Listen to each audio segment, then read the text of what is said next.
자, 이런 가운데 설 연휴를 앞두고 여론조사, 민심을 좀 들여다봤습니다. 연합뉴스와 연합뉴스 TV 여론조사인데요.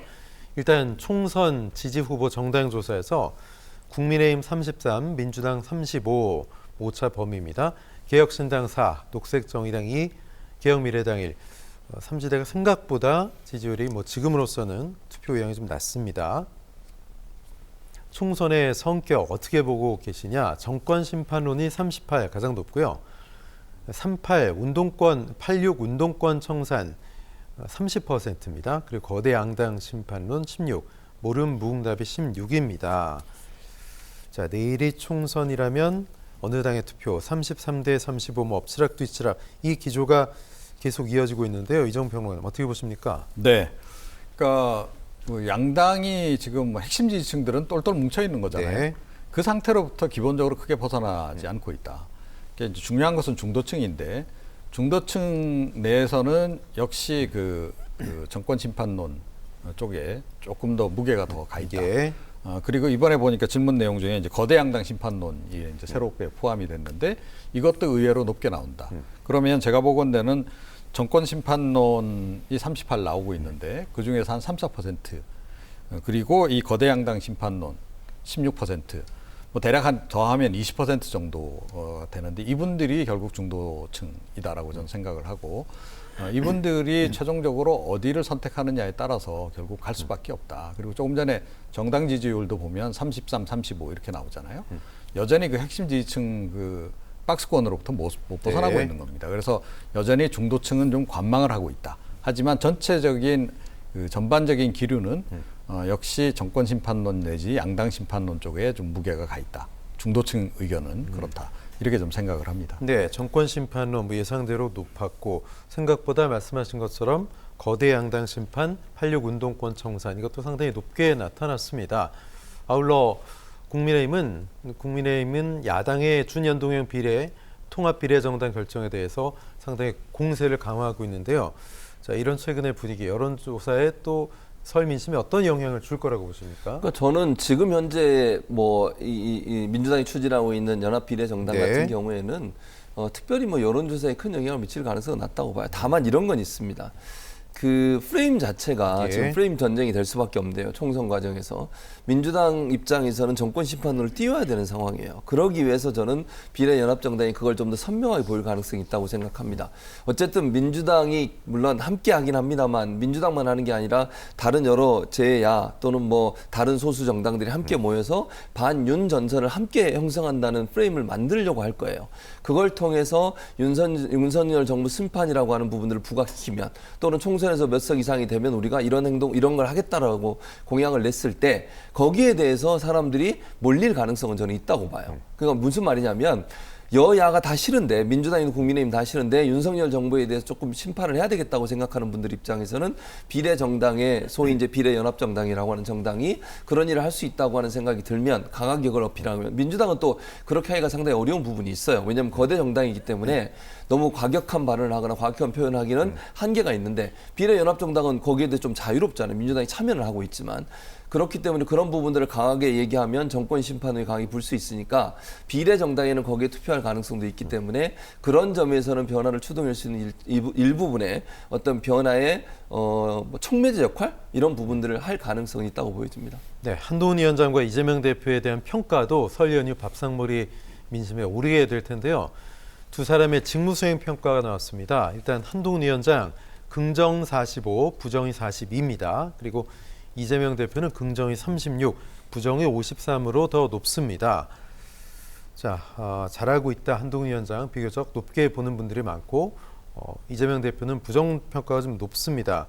최 교수님, 한 위원장은 긍정 부정 비슷한데 이재명 대표가 부정 평가가 좀 긍정보다 많이 높거든요. 어떻게 보십니까? 일단 이 하나의 여론조사만 가지고 절대적인 평가를 하긴 좀 어렵다고 생각해요. 그러나 어떤 여론조사 결과니까 거기에 대해서는 제가 자세히 그 여론조사의 내용들을 살펴보지 않아서 어느 정도 표집이 되는지 잘 모르겠어요. 예를 들면 진보 보수 진영의 표집이란 이런 부분을 좀 살펴봐야 되는데 그걸 제가 살펴보지 못해서 뭐라고 단정적으로 말씀을 드리지 못하겠습니다만 이건 하나의 여론조사만 가지고 얘기할 수 있는 부분은 아니라고 생각하고요. 그러니까 지지층 결집과 한동훈 위원장이 예를 들면 부정평가와 긍정 긍정평가 비슷하게 나왔다고 하는 것을 분석해 본다고 하면 최근에 언론 노출이 많아지고 또 여러 부분에 있어서 언론들이 한동훈 위원장에 대한 여러 가지 뭐 칭찬하는 기사들을 좀 내고 있는 부분이 있지 않습니까? 이런 부분들이 여론에 영향을 미쳤을 가능성이 있다고 봅니다. 그런 부분들이 추후에 이제 어떤 평가를 계속 받느냐. 오늘 뭐 가론 토론 발언도 그렇고 이제는 정치인이 됐으니까 발언들을 많이 하고 언론에 자꾸 이제 노출이 되잖아요.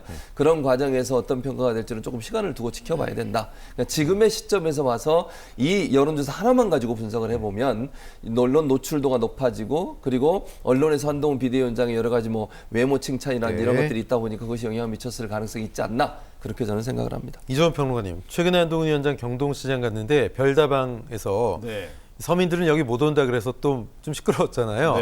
한동훈 위원장도 그런 것들에 있어서 좀 가끔씩 실수도 나올 수 있을 것 같은데 어떻게 보십니까? 계속 이런 지지 호조세가 좀 이어갈까요?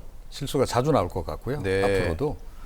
예전에 기억나실지 모르겠습니다만 이제 정몽준 전 의원이 그 버스값 전혀 현실과 동떨어진 얘기를 하는 바람에 이제 사람들이 깜짝 놀랐고 그때 그것 때문에 인기가 많이 떨어지기도 했고 그런데 한 위원장도 살아오신 배경이라든가 그런 것 때문에 어쩔 수 없는 것 같아요. 본인의 인식이 기본적으로 그런 게 깔려 있는 거죠. 그래서 강남 사람 인식이 기본적으로 너무 강하게 깔려 있어서 비강남 지역에 사는 사람들이 어떤 생각을 갖고 보통 사람들이 살아가는지에 대한 공감 능력이 매우 떨어진다. 그래서 향후에도 아마 이와 유사한 그런 실수는 꽤 나올 거다 이렇게 생각하고요. 한동훈 위원장은 아직까지는 뭐 이제 신선하다 이런 이제 이미지가 굉장히 강한 거죠. 그래서 이제 그 효과를 좀 누리고 있는데 이 효과는 제가 보기에는 뭐 그렇게 오래 가지는 않을 것 같다 이렇게 생각을 하고요. 이제 이재명 대표 같은 경우에는 뭐 워낙 이제 그동안 사법 리스크가 좀 이제 많이 작동을 했고 그런데다가 좀 당내 사실은 이 비명계하고의 관계 부분도 잘 정리하고 있다라고 보기 어렵잖아요. 벌써 뭐 4명이나 탈당하고 그러지 않았습니까? 현역 의원들이. 그런 부분들을 좋게 볼 수는 없는 거죠. 그러니까 당연히 그건 부정적인 인식으로 당 관리를 잘못하고 있다. 그런 인식으로 좀 작동하고 있다. 이렇게 생각을 합니다.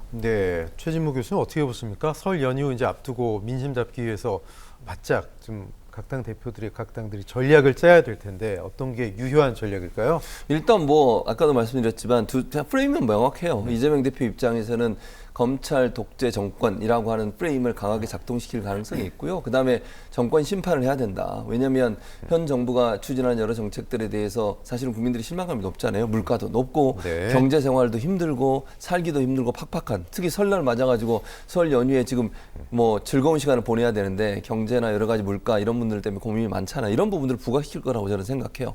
실정에 대해 심판해달라 이런 메시지를 갖고 갈 거고 아마 이제 국민의힘 입장에서는 586 심판 뭐 기득권 심판 이런 얘기를 하겠는데 기득권이라고 하는 것이 현재 권력을 갖고 있는 분들이 기득권이잖아요. 근데 이제 586을 내세워서 예전부터 오랫동안 정치권에서 여러 가지 역할을 했던 사람들을 청산해야 된다 이런 프레임으로 갈 것 같은데 어떤 것이 더 설득력이 있느냐가 결국 이제 설날 민심에서 국민들에게 더 어필이 될 수 있느냐 하는 부분을 좌우하지 않을까 그렇게 생각이 됩니다. 이종훈 평론가는 양당이 어떤 전략으로 설 민심을 잡아야 된다고 보세요? 글쎄요. 그러니까 뭐 핵심은 민생이 되겠죠. 그런데 이게 좀 가짜 민생 갖고 자꾸 지금 이제 여론을 호도하려고 하는데 전 두 정당 모두 대통령까지 포함해서 좀 문제가 있지 않나 싶어요. 그러니까 최근 들어서 뭐 굉장한 그 물량 공세 성격이 강한 이런 이제 그 포퓰리즘 성격이 강한 공약들을 막 쏟아내고 있잖아요. 대통령도 다니면서 그런 약속 지금 엄청 많이 하고 있더라고요. 토론회 돌면서. 그런 식으로 해서 그 민심이 돌아올 거다. 우리 편이 될 거다. 이런 생각은 좀 제발 안 하셨으면 좋겠다. 이번 설 연휴가 끝난 다음에라도 마찬가지다. 이렇게 생각합니다. 두 분과 말씀 여기까지 나누겠습니다. 이종훈 평론가, 최진봉 교수 고맙습니다.